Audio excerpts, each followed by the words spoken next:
Hello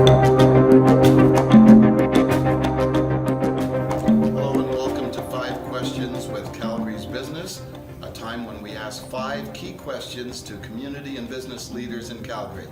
I'm your host Mario Toneguzzi, and joining me today is Mary Moran, President and CEO of Calgary Economic Development. Thanks for joining us. Thank you for having me. Let's talk about the mood in Calgary these days in the economy. What are you feeling and hearing from people? Yeah, I mean, I think, the psyche of Calgary is still very fragile, and, depending on whether you're a multinational, a national, or a local company, the issues are different, for sure. But I think just overall, office space is a very apparent and intrusive kind of reminder about that we still have a long way to go, and obviously unemployment is still Canada's highest, so, I think those issues are weighing heavily upon everyone. Okay, we've talked a lot over the last year or so about diversification and the need to go in that direction. Where are we at with that these days? From an organization, Calgary Economic Development has been focused on this for the last 3 or 4 years, and I think we have to remind everybody that diversification doesn't happen overnight. And I always like to use the word evolution as opposed to diversification, because it sounds like you're stopping one thing and starting something new. And I would say we're evolving, and we're evolving based on our strengths. So, the automation and digitization of the energy industry, trying to be the center for all things energy, including renewables, is really important.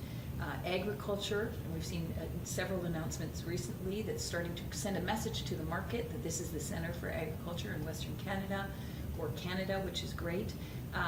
We have invested in the Life Science Innovation Hub, building on the research that's done out of the post-secondaries, which is a new opportunity for us. And of course, continuing to push Calgary as the center of excellence for logistics in Canada. Downtown office vacancy rate is still elevated.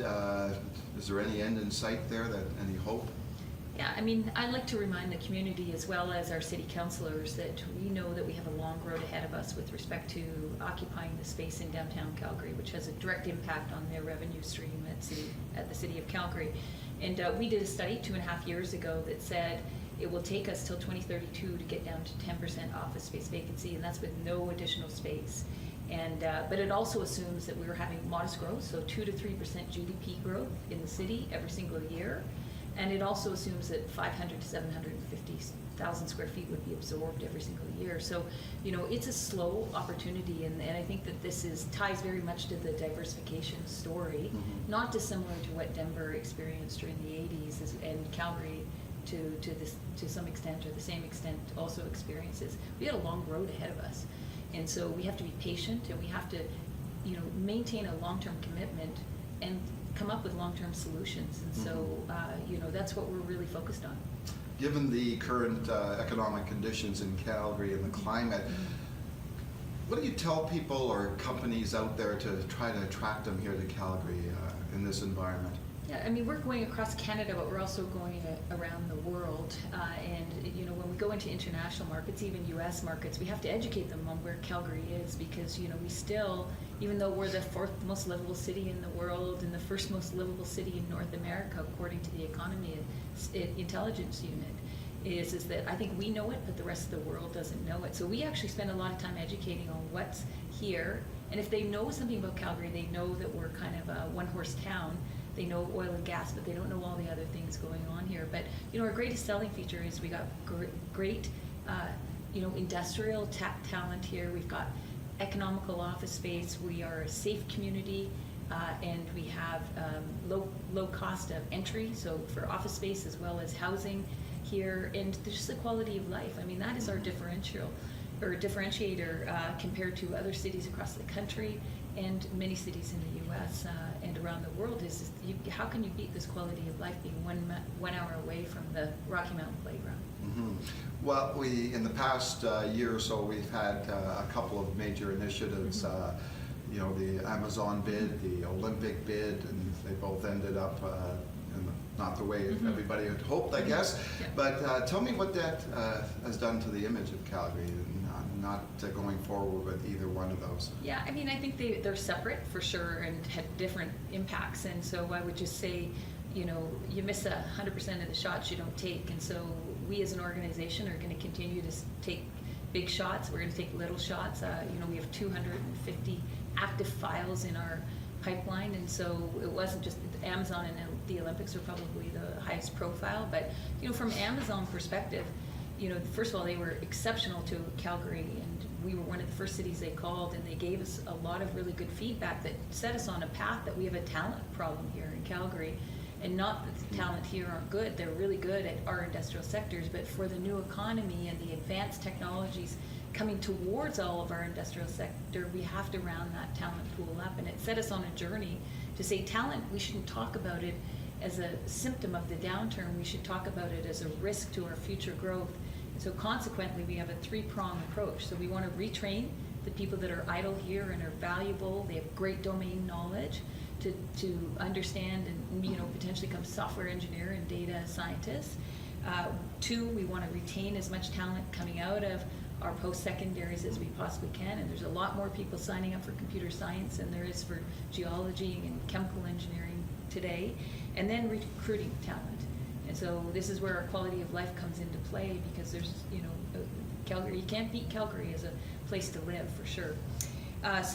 Talent was the biggest thing we learned out of the Amazon. We were grateful for that. The province put $50 million in, 3,000 tech spots. I'm a bit disappointed it's not a larger piece of the political platform as we go through the provincial election, and that we are all thinking about the new economy, not just the old economy. But I think we'll get there. The Olympic bid, I always said about the Olympics, look, the 50 days will be amazing. We'll do it better probably than any place in the world because we're good at it. We host so many international sporting events in this jurisdiction, more than anywhere else in the world. We'll do that fine, and I think we built a responsible and a sustainable kind of bid and budget. Great compliments coming from the IOC, best that they've ever seen in the history of the Olympics. But the reality is that from my perspective, it was all about the long-term gain. And the long-term gain to tell a different narrative. And so, if you go around the world and ask people if they know Calgary, often it is from the '88 Olympics. Mm-hmm. And so the people we're trying to attract, the talent we're trying to attract, and the companies we're trying to attract they weren't even born in the '88 Olympics. So we have to continue to invest in that brand. And if we're telling a different narrative about Calgary, that we want to be the innovation center for Canada, where the world's best entrepreneurs come and solve big problems that the world is facing. Cleaner energy, safer and secure food, the safe movement of goods and services, and good health solutions, then what a better platform in the world than to do it through that and demonstrate it while they're here, because we're really good at cybersecurity. We're good at robotics. We're good at autonomous systems.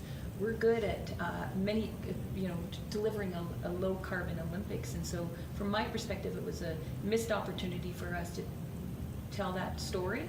But I would say for me personally, it's given me greater resolve to fight for the city because it's worth fighting for. Okay. Thanks very much for joining us today, Mary. You're more than welcome. Thank you. That was 5 questions with Calgary's Business. I'm your host, Mario Toneguzzi. Thanks